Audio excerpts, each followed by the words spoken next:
John and Ken Show, John Cobell and Ken Shampoo, KFI AM 640, more stimulating talk radio. We told you in the last segment that they're going to extend a tax, a car tax, and extend a tax on smog abatement in order to continue funding an outrageous, ridiculous, and stupid hydrogen fueling station program. There's only a few dozen people in Southern California who have a hydrogen car, and stupid Jerry Brown wants to construct 100 of these stations by 2024. And now I found out why in this other story we're about to talk about.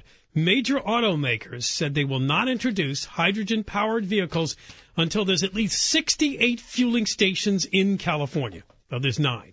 So I don't know if that's... So again, this is not up to the government to use our tax money to create a market that currently doesn't exist. If the car companies want to sell hydrogen cars, let them build the fueling stations. They believe that they are endorsing good policy, that for you to drive an alternative energy car is good policy. So they want to subsidize it. They want to make it more worth your while. There are no cars that the average person can afford on the market. They don't exist. If you're making an average salary, there is no car on the market, and there will not be for a very long time. Well, remarkably, the LA Times did a story a week ago about all of California's alternative energy programs and how billions are spent on wind, hydrogen, cow manure projects, and they're questioned because a number of them go bust. However, the state supports it so much, they could eventually spend more money on alternative energy projects than they do for the entire UC system. Listen to this crap. They've invested in milk trucks that run on cow manure. Well, milk trucks that run on cow manure. That's what your tax money goes for. There's still milk trucks? Yeah, that's right. It's delivering milk to stores, not to people's homes, right? I would assume. Who knows? Right. Power plants fueled by ocean tides. And artificial photosynthesis for powering vehicles and buildings. Some of these investments have gone bust. At the same time, electricity costs have soared, and some economists dispute the benefits. In other words, this is a huge slush fund with our tax money, and eventually they're going to spend more money on this garbage than the university system. They have spent nearly $15 billion over the last 10 years on these energy efficiency and alternative energy ideas. And the craziest story comes from Robert B. Weisenmiller, this is chairman now of the California Energy Commission. He said that we've hit some real home runs. And here is the example he gave the LA Times, and we're not kidding.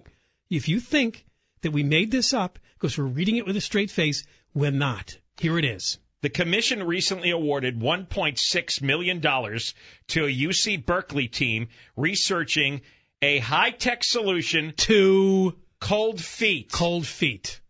You know, I didn't know we needed a high-tech solution to cold feet, but they did anyway. They're developing a personal comfort system for your office, including a low-power foot warmer, a desk fan, and a temperature-controlled chair. Who needs that? I don't know what this is. I've never had cold feet. Who has cold feet? If your feet are cold, put some socks on.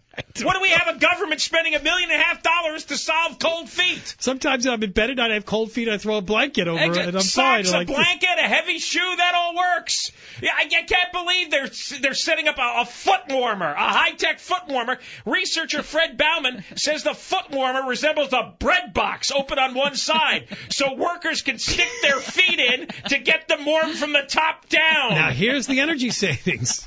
See, she thinks we're making this up. We're not making this up. It would only run on an average of 30 watts. That compares to a 1,500-watt portable heater that people put under their desks, I guess, to warm their feet at work. Who does that? I don't know. We're in California. These people are working in Northern California. People are working in cubicles. Why could you have cold feet? Bauman said we're going to test this in several buildings and get the data to show we can save a lot of energy and people will be just as happy with their little bread box warmer. Is this for women who wear flip-flops all day?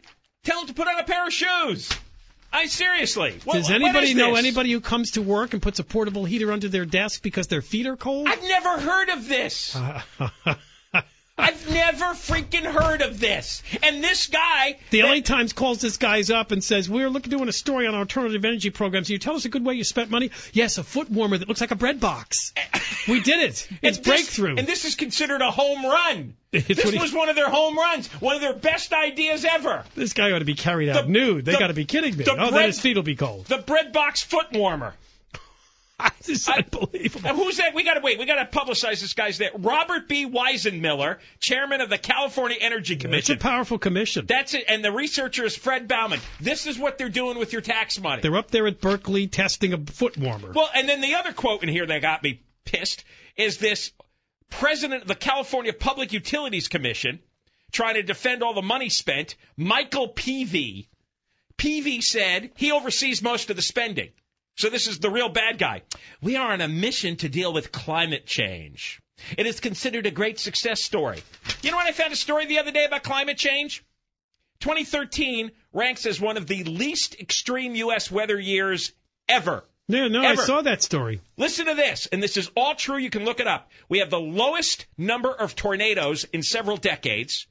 We have the lowest number of wildfires in 10 years. We have the lowest number of 100-degree days, maybe in a century. If it follows the pace, by the end of the year, we'll have the lowest number of 100-degree days in the last century. And we're in the longest period since the Civil War without a major hurricane strike in the U.S. What are you talking about, global warming and climate change? What are it's all myth. It's all crap. But they're taking our tax money to finance a foot warmer bread box. Damn knob polishers. They are. I think I used that wrong. All right. But don't worry. The LA Times thinks Jerry Brown is the greatest governor in California history. Yeah, bald head polisher. Yeah. All right, when we come back, there's been another school shooting, this time in Nevada.